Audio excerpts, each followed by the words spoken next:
Hi everyone! Today I am going to be drawing this hyacinth with leaves using colored pencils. You can see me getting started here on the first flower, and I was using a combination of Prismacolor, Polychromos, Caran d'Ache Luminance, and a few Holbein pencils as well. And I basically worked through each of these flowers one by one, and I followed a very similar process for each flower. I started by outlining the flower, then I used a soft white Prismacolor to block in everywhere that I wanted my highlights to go so that I could make sure that I maintained some of those bright highlights. Then I was using some of the darker pencils, some Indanthrone Blue and Blue Denims from Luminance, to create some of the dramatic darker shadows in the flowers because I really did want a lot of contrast here. I wasn't looking for super bright blues and purples. I wanted it to be on the more muted side, and again with that striking contrast. So I was very careful to make sure I blocked in the white sections of the flowers first. Then I came through and added the shadows and then the mid-tone colors, and then I blended everything out with solvent and went back over using a similar process to fill in everything and smooth everything out. You can see me getting started here on another flower. I'm going to follow that exact same process.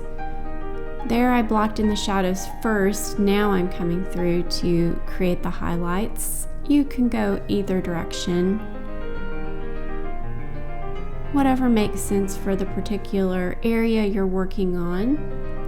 I was blending with Utrecht Nude Odorless Paint Thinner, and then I was using a Dynasty No. 4 flat, just a really inexpensive flat watercolor brush from blick.com. You can find all of my supplies and the affiliate links and everything in the description if you are interested.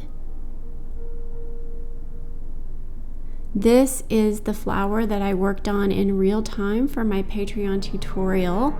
I did a full tutorial series for this drawing on Patreon, and I worked on this flower and another section of the flowers in real time, so stopped and talked through exactly what I was doing as I was doing it.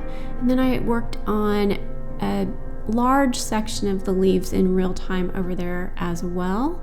Plus there's an extended version of the video you're watching now. So I've included nearly all the footage that I have for this drawing in one form and another over on Patreon. So if you want to watch that, I think watching videos and watching other artists explain their technique is so helpful. That is how I learned to draw, by watching videos right here on YouTube. So it inspired me to start wanting to create my own. One of the other things I want to point out is the electric eraser you saw me using. That's an AF-Matte electric eraser, and it's got a tiny little tip, and I love using that to create texture in my drawings. And you can also use it to brighten up the highlights. If I go over the areas that I laid a base of white down first, it just makes those nice and bright.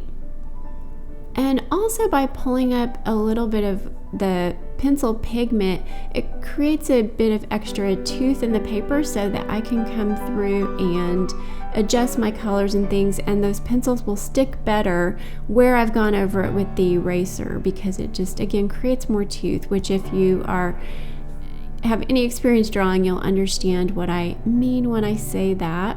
The tooth is just the way the paper will grab hold of the pencils and make it easier to deposit pigment, because you can get to a point where the paper is basically saturated and it's hard to layer too much more on top. This is the second section that I worked on in real time on Patreon. Talked through my process. One of the things you'll see me doing throughout these flowers and even on the leaves is using a really sharp white polychromos, and I was coming through and indenting the paper with that pencil. And when I come over the indented area with the softer pencils, it will pop out, or the pigment will not deposit in the area that has been indented, or the pencil kind of goes right over the top of that, and it just makes it really easy to see, especially in these areas where it's a lot of tiny little detail. I used that technique in the stamens of the petals as well, like those tiny little centers. Just indent some detail. Detail in your drawings does not always need to mean what you think. It doesn't need to mean you spent a lot of time or it was really difficult to do. Sometimes it just means some little dots and dashes here and there to indicate that there's detail there.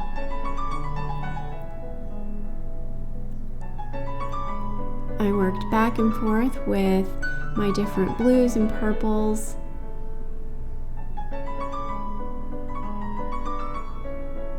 To try to create a nice balance with this drawing. You don't want any harsh clashes of color.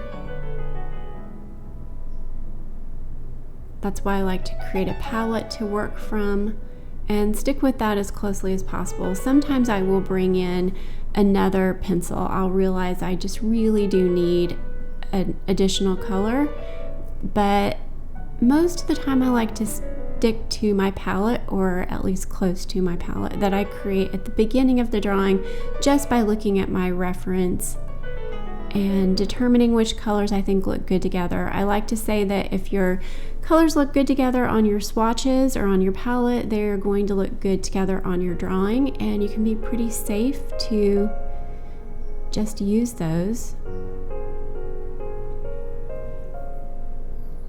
I'm working into some of this darker center area.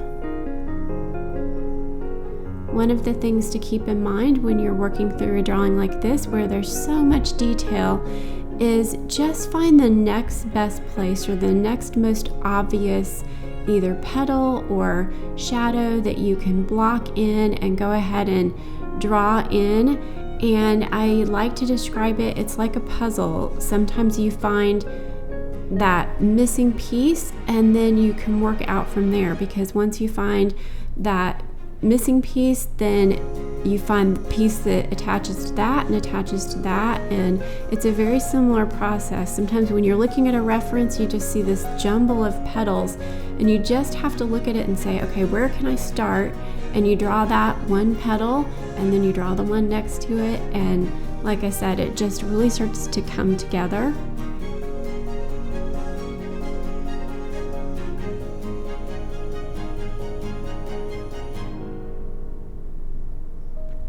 And working on the leaves.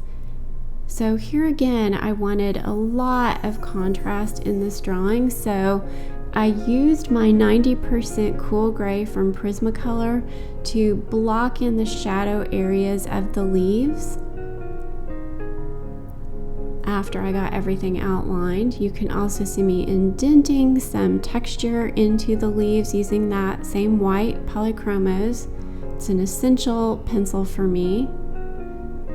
And now using that gray pencil to block in the shadows. Just layer as much of that as you need to create the value that you're looking for, and then you come over the top of that with your green pencils.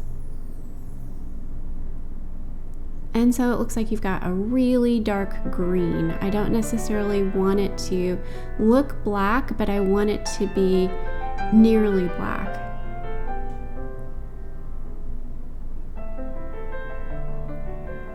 But I just used lighter pressure and fewer layers in areas that I wanted a bit of shadow, but maybe not quite as dark.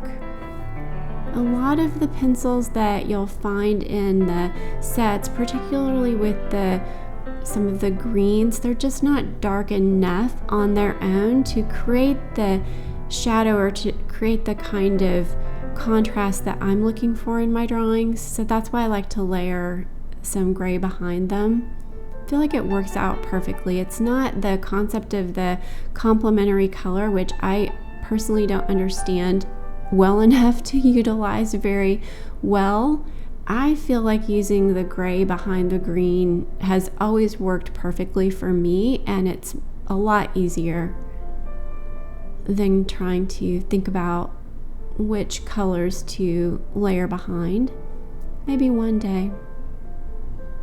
I was using some of the Holbein greens to create those really light, bright greens. There's an apple green, I believe, and a leaf green, unironically. And also Polychroma's Permanent Green Olive, one of my go-to pencils. It's funny, I was saying in the tutorial, a lot of times as I'm sitting down to create a palette, I look at it and think, okay, what greens do I need to use here? And then I always end up going back to some of my same favorite greens, which are the Polychroma's Permanent Green Olive, Polychroma's Chrome Oxide Green, the Prismacolor Olive Green. And those are just some of my favorites. A lot of times I'll bring in the Polychroma's May Green and Earth Green Yellowish, not in this drawing, but those are two more of my favorites.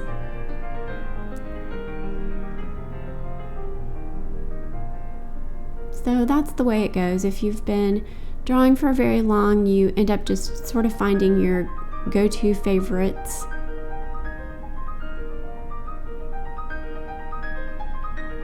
And I'm blending this all out with the solvent. And you can see a huge difference between the before and after here as I blend. It really just makes this all come together.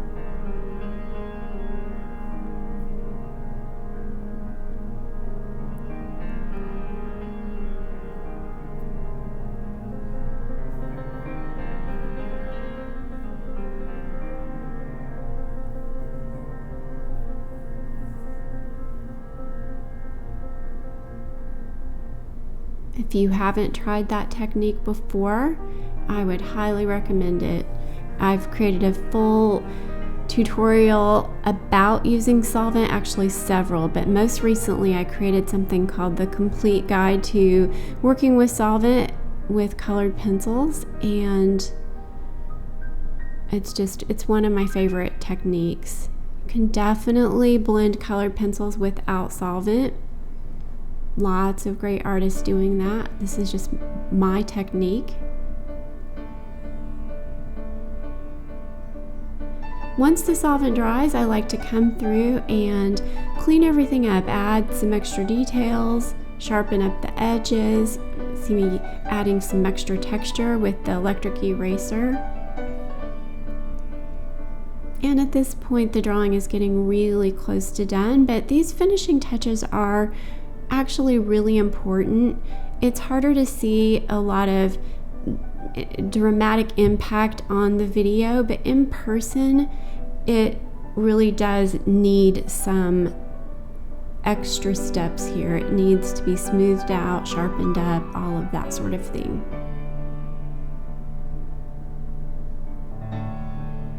And just adding the details makes a huge difference.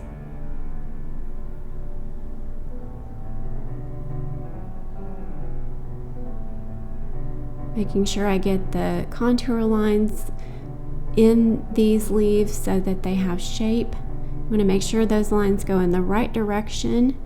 Create shape in the leaves using value and contour lines, contrast. One extra leaf here off to the side.